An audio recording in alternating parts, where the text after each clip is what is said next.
देखिए, जब भी हम मेडिकल साइंस की बात करते हैं तो हमें बहुत सारी टर्म्स देखने को मिलती हैं जो कि हमें पता नहीं होती हैं।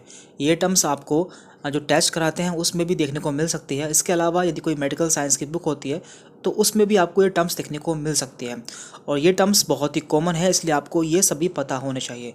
तो आज की वीडियो में हम कोशिश करेंगे कि आपको ये सभी टर्म्स बता पाएँ। तो स्टार्ट करते हैं। तो पहले हम बात कर लेते हैं साइज़ एंड अमाउंट की, यानी कि साइज़ एंड अमाउंट में कौन सी टर्म्स यूज़ की जाती हैं मेडिकल साइंस में। तो स्टार्ट करते हैं। पहले यहाँ पर मैक्रो। तो मैक्रो का मतलब होता है यहाँ पे लार्ज, लार्ज या फिर visible to the naked eye, यानी कि ऐसा कोई ऑब्जेक्ट जिसे हम अपनी नग्न आँखों से देख सकते हैं। इसके बाद यहाँ पर माइक्रो। माइक्रो का मतलब होता है स्मॉल, यानी कि छोटा, या फिर not visible to the naked eye, यानी कि ऐसा कोई ऑब्जेक्ट जिसे कि हम अपनी नग्न आँखों से नहीं देख सकते। इसके देखने के लिए हमें माइक्रोस्कोप या फिर किसी अन्य इंस्ट्रूमेंट की ज़रूरत होती है। देन यहाँ पर है हाइपर। तो हाइपर का मीन्स होता है हाई या फिर अबव नॉर्मल, यानी कि या तो वो बढ़ा हुआ है या फिर ऊपर है। तो इसका मतलब होता है हाइपर। जैसे कि आपने देखा होगा हाइपर थायराइड, तो इसमें क्या होता है, जो हमारे हार्मोन्स होते हैं थायराइड के वो बढ़ जाते हैं, तो इसलिए हम उसे कहते हैं हाइपर थायराइड। यहाँ पे है हाइपो। हाइपो का मतलब होता है लो या फिर बिलो नॉर्मल, यानी कि या तो वो कम हो गया है या फिर वो लो है। तो देखिए, आपने देखा होगा hypotension. Hypotension means blood pressure low हो जाना, या फिर hyper tension means blood pressure बढ़ जाना। तो ये सभी टर्म्स यहाँ पर यूज़ की जाती हैं। इसके बाद यहाँ पर यू या फिर नॉर्मो। इसका मतलब होता है नॉर्मल। जहाँ पर आपको देखने को मिले यू यानी कि ई यू, आपको मान लेना चाहिए कि यहाँ पे जो कंडीशन है वो नॉर्मल है, यानी कि सामान्य है। इसके बाद यहाँ पर पेन। पेन या फिर ओमनी। तो पेन का मतलब होता है ऑल, यानी कि यहाँ पर सभी चीज़ों को इंक्लूड कर दिया गया है। जैसे कि एक एग्जाम्पल है पैन साइटोपिनिया, मीन्स यहाँ पर जितनी भी आपकी ब्लड की सेल्स होती है उसके बारे में दिया होता है, यानी कि सभी सेल्स बढ़ चुकी है। तो इस तरह से आप इसे जान सकते हैं। इसके बाद यहाँ पर ए या फिर एन, इसका मतलब होता है absent या फिर lacking, यानी कि इसमें ये चीज़ उपस्थित नहीं है या फिर absent है। देन यहाँ पर है मिगेलो। इसका मतलब होता है लार्ज या फिर लार्जर देन एवरेज। जैसे कि आपने देखा होगा, यदि आप जो किसी का लीवर होता है वो साइज़ में बढ़ जाता है तो वहाँ पर लिखा आता है हिपैटो मिगेली। मिगेली मीन्स होता है बढ़ जाना या फिर उसका साइज़ बड़ा हो जाना। तो यहाँ से आप इसे समझ सकते हैं कि मिगेलो का मतलब होता है साइज़ बढ़ जाना।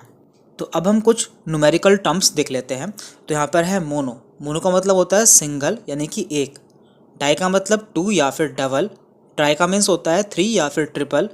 क्वाड का मीन्स होता है फोर। देखिए यहाँ पर है पोली, तो इसका मतलब होता है मैनी, यानी कि बहुत सारे, या फिर अलॉट, यानी कि बहुत ज़्यादा। तो आपने देखा हो कई बार लिखा रहता है पोली यूरिया, पोली यूरिया या फिर पोलीडिप्सिया। तो पोली यूरिया का मतलब होता है कि जो पेशेंट है उसे बहुत ज़्यादा यूरिन पास हो रहा है, और पोलीडिप्सिया का मीन्स होता है कि जो पेशेंट है उसे बहुत ज़्यादा प्यास लग रही है। तो इस तरह से आप जान पाएंगे कि पोली का मीन्स क्या होता है। और यहाँ पर है ओलिगो। इसका मतलब होता है फ्यू, यानी कि कम, या फिर वेरी लिटल, यानी कि बहुत कम। तो यहाँ पर इसका मतलब होता है, इसका एग्जाम्पल है ओलिगो यूरिया, यानी कि बहुत कम मात्रा में यदि किसी पेशेंट को यूरिन पास होता है तो उसका मतलब, उसका टर्म होता है ओलिगो यूरिया। और इस तरह से इस टर्म को कई जगह इस्तेमाल किया जाता है। और देखिए, मेडिकल साइंस में स्पीड से रिलेटेड कुछ टर्म्स यूज़ की जाती हैं, जैसे कि यहाँ पर है टैकी और ब्रेडी। तो यहाँ पर टैकी का मतलब होता है रैपिड या फिर फास्ट, और ब्रेडी का मतलब होता है स्लो। देखिए, जब आप ईसीजी कराते हैं तो आपको उसमें देखने को मिलता है ब्रेडिकार्डिया या फिर ट्रेकिकार्डिया। तो ब्रेडिकार्डिया का मतलब होता है कि जो हार्ट रेट है वो स्लो है, जबकि टैकीकार्डिया का मतलब होता है जो हमारा हार्ट रेट है वो फास्ट है, यानी कि तेज है। तो इस तरह से आप इसे जान पाएंगे। अब हम बात कर लेते हैं कि लोकेशन के आधार पर कौन कौन सी टर्म्स यूज़ की जाती हैं। तो यहाँ पर पहली टर्म है ईपी, पेरी या फिर सरकम। तो इसका मतलब होता है अराउंड या फिर चारों ओर। देन यहाँ पर है एंडो या फिर एंट्रा। तो इसका मतलब होता है इनसाइड या फिर इनर, यानी कि अंदर की तरफ या फिर अंदर। देन एक्सो या फिर एक्स्ट्रा। इसका मतलब होता है आउटसाइड, यानी कि बाहर की तरफ, आउटर बाहर, या फिर एक्सटीरियर। देन इंटर, इसका मतलब होता है बिटवीन, यानी कि दो चीज़ों के बीच में। देन ट्रांस, ट्रांस का मतलब होता है अक्रॉस। देन डाया या फिर पर, इसका मतलब होता है थ्रो या फिर कंप्लीट। देन मिडी, इसका मतलब होता है मिडल। देन जस्टा, इसका मतलब होता है नेक्स्ट टू, यानी कि उससे आगे या फिर बिसाइड। अब हम जान लेते हैं कि मूवमेंट्स के आधार पर कौन कौन सी टर्म्स यूज़ की जाती हैं। तो यहाँ पर है एब, ए बी, इसका मतलब होता है अवे। एट का मतलब होता है टुवर्ड एंड डिस का मतलब होता है टू सेपरेट। तो ये तीनों टर्म्स मूवमेंट के संदर्भ में यूज़ की जाती हैं। कि नॉर्मली जब हमें किसी कलर का नाम लिखना होता है तो हम उसका सीधे ही नाम लिख देते हैं, लेकिन मेडिकल साइंस में ऐसा नहीं होता है। मेडिकल साइंस में इन सभी कलर के नाम अलग अलग होते हैं। तो वो क्या क्या होता है वो भी जान लेते हैं। तो यहाँ पे देखिए, पहले है क्रोमो या फिर क्रोमेटो, इसका मतलब होता है कलर। देन यहाँ पर है ल्यूको, इसका मतलब होता है वाइट कलर। इरिथ्रो का मतलब होता है रेड कलर। साइनो का मीन्स ब्लू कलर। क्लोरो का मीन्स ग्रीन कलर। मिलियन का means black colour and flap का मीन्स येलो कलर।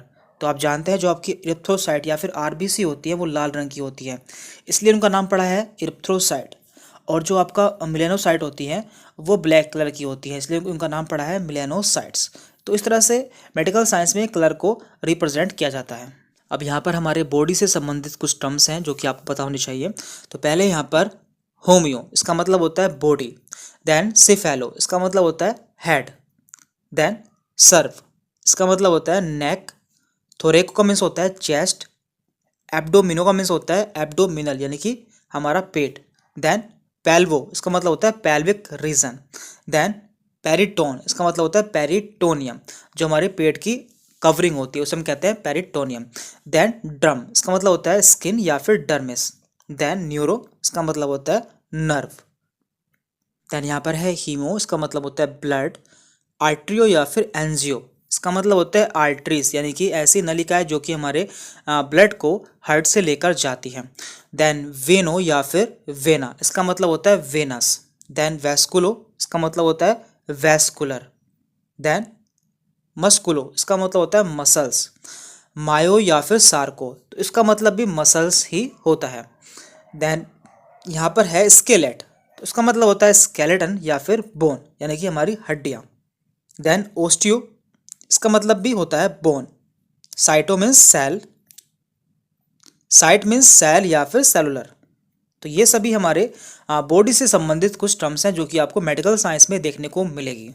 बात कर लेते हैं एब्डोमिनल ऑर्गन्स की, यानी कि हमारे पेट के ऑर्गन्स के लिए कौन सी टर्म्स यूज़ की जाती हैं मेडिकल साइंस में। तो पहले यहाँ पर गैस्ट्रो, इसका मतलब होता है स्टमक या फिर हमारा पेट। हमारे पेट के लिए गैस्ट्रो शब्द यूज़ किया जाता है मेडिकल साइंस में। देन हिपैटो शब्द जो यूज़ किया जाता है वो होता है लीवर के लिए। देन कोलेसाइटो, इसका मतलब होता है गाल ब्लैडर यानी कि हमारे गाल ब्लैडर के बारे में बात की गई है। देन स्प्लिनो, तो ये हमारे स्प्लिन के बारे में बात की गई है। देन पैनक्रियाटो, ये पैंक्रियास के लिए है।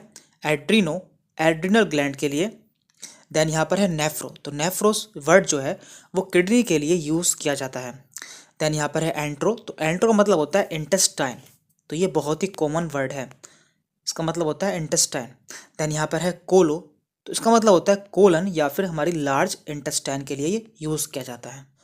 तो लास्ट में ये कुछ कॉमन टर्म्स हैं जो कि मेडिकल साइंस में यूज़ की जाती हैं, वो भी हम देख लेते हैं। तो यहाँ पर है ओलॉजी, यानी कि जब आपको किसी वर्ड के लास्ट में देखने को मिलता है ओलॉजी, तो इसका मतलब होता है स्टडी ऑफ, यानी कि हम इसकी स्टडी करने वाले हैं। जैसे कि कार्डियोलॉजी, तो मीन्स हार्ट की हम इसमें स्टडी करने वाले हैं। हिपैटोलॉजी यानी कि हम लीवर की स्टडी करने वाले हैं। इस तरह से आप जान पाएंगे कि यहाँ पर लॉजी का मतलब होता है स्टडी ऑफ। देन फिलिया यानी कि लव ऑफ।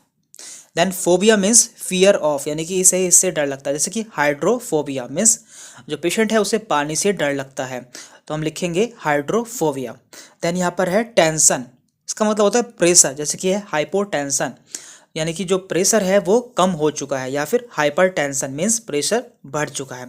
देन यहाँ पर है जिया, इसका मतलब होता है ऑक्सीजन, जैसे कि हाइपोक्सिया, यानी कि जो ऑक्सीजन है वो कम हो चुकी है।